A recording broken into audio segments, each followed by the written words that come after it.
Hello and a very warm welcome to you. Hope you're doing well. Look at this view behind me. Where is this?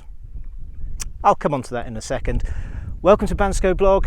My name's Lance Nelson. 24th of May 2023. On the bike. Very nice. Getting back into mountain biking, cross-country mountain biking. And I'm here, actually outside Plovdiv. Many of you would have heard of Plovdiv, European capital city of culture. And the Rhodope Mountains are behind Plovdiv to the south. So let's do some geography, shall we, a little bit. Bansko is behind me. As we go down the Rhodope Mountains, there's a pass between the Rhodope and the Rila, and then of course we come to the wonderful Pirin Mountains that we all know and love. But I do like the Rhodope, particularly this time of season, kind of just the spring is coming to the summer, because of course all the snow goes here earlier, it's lower down, and I love all these almost dwarf deciduous trees, small oak trees, small mountain ashes, that sort of thing. Different sort of vibe about the Rhodope, but I'm sure it's worth a trip here to Plovdiv if you've got an extended stay in Bansko, or if you're just touring around Bulgaria. Now, Plovdiv is very famous for its hills. Like, in fact, it's older than Rome. How about that? So a wonderful old town and arts area called Kapana, absolutely full of people, really buzzing, better than ever, in my opinion. So do make sure you go to the centre of Plovdiv. You may want to come from the airport. Now, no idea if you can quite see that. It's probably a bit in the distance there. See if I can point it out somewhere there. I'm messing up the focus by doing that, but yeah, not so many flights come into Plovdiv, unfortunately. Wizz Air, Ryanair from the UK, from Germany, some flights from Italy, I believe. So check those out. It's a very convenient, close airport to the city. So it does in fact mean you can very quickly and cheaply get into Plovdiv centre. But also, you can actually get into Bansko. 2.5 hours, and of course you can book your transfer, premium private transfer in the Bansko blog app. Sorry, I have to shill that. Anyhow, today is Cyrillic Day, the Slavonic language, day of enlightenment and culture. So there's loads going on in the centre. It's a day off work, so I'll be in the centre a little later. And yeah, there's a bit of shout out to, what's it say? BG Bike, I think. BG Bike, but in Cyrillic. Thank you for sorting out my bike and all the gear. To those guys, really good place actually here in Plovdiv.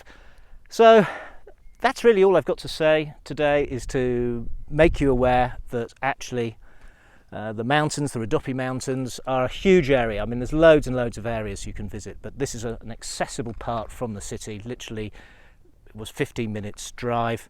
I drove to the Belishtetitsa. I'm saying that probably wrong. There's a lovely old monastery there. You can park there. Don't tell anyone, but you can park there, and then you can access all the trails from there. But obviously there's loads and loads of areas to explore around the Rhodope. Oh, let's do some events coming up. Well, the big one, I think, that you should consider coming to if you're interested in business, digital nomad, is the Nomad Fest, 25th of June. For 1 week. What's that, to the 1st to 2nd of July? It's going to be great. I think 750 attendees. That's huge. Last year was 500. So if you're into, well, working remotely, if you're a nomad, you'll probably know about it anyhow. But if you're just curious, then it's well worth going. I'll be attending as much as I can some of the sessions that week. The weekend before that, I'm probably getting the dates wrong, 16th, 17th of June, is the Balkan Beer Bash in Sofia, that way. 2 years ago, they had it, so that was 2021. Oh, fantastic, in a really cool communist era, sort of industrial area close to the station. I think it's in the same location this year.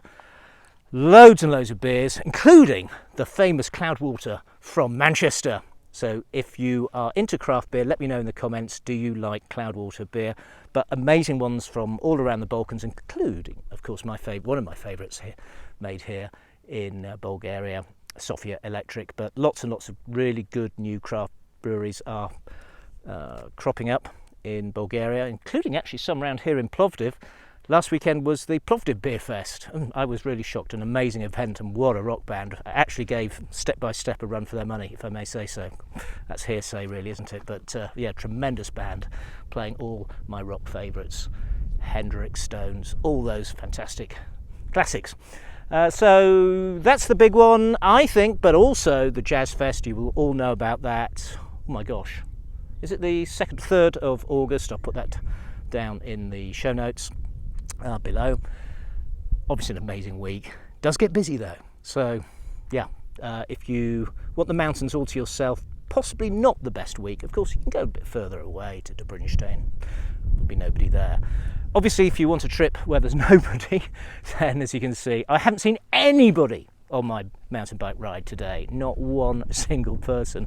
So I was rather hoping I wasn't going to hurt myself, but yes, you can really get the wilderness effect here in the mountains. So that's some of the events. If you've got, I don't know, if you're just travelling around the region, then actually you have the Serbian capital of Serbia there. Belgrade Beer Fest is actually the same weekend as the Balkan Beer Fest. I wondered why there were no Serbian beers. Well, they're all being drunk in Belgrade. So there you go. If you like craft beer, that's an alternative in the region. And Morchiba are playing there as well. Talking of Morchiba, they're playing in the summer. Now they're playing, again, a clash, 3rd of August, Burgas way, coast, that way. Yeah. So yeah, Plovdiv could be definitely worthwhile. Oh, I nearly forgot. I think the best winery, certainly in the top 3, if not the best. Many of their wines get great awards. Is Dragomir.bg, and yeah, their winery is just down there. Just down there. You can look it up, but it's just about there, I think. Very accessible, again, 15 minutes from the centre of Plovdiv. You have to book, I think, if it's a Saturday or Sunday, so make sure you give them a call, but you can have a tremendous tasting there. It's a tremendous building, and amazingly tasty, deep, interesting, mature reds, absolutely wonderful barrel-aged reds, if you like that sort of thing. But most of all, today's about some fresh air up in the mountains here. And it's about 24 degrees in Plovdiv, 21 in Bansko right now. So I would say, yeah, it's looking good. The temperature's looking pretty steady at that level for the next week. After that, we'll see. I think temperatures will start climbing by this time, certainly 10 days from now, next week. So I think we're now we've had rather a wet spring, to be fair. So I think we're now on the path out of that, and many sunny, warm days lie ahead. Anyhow, thank you so much for watching. Let me know, are you coming to Bansko this summer? Yep. Are you coming, have you booked yet for the winter season? Yeah? Well, maybe now's a good time. Flights, always worth trying to book ahead, I think. And also, most of all, it gives you something to look forward to. You can join us in the... Getting too excited. You can join us in the Facebook group chat, Facebook page. We've got Twitter at Bansko. Everything else is Bansko blog, including Instagram. And of course, you've got the Bansko blog app, get.banskoblog.com for the app. That's all from me. I'll see you on the next one. Bye for now.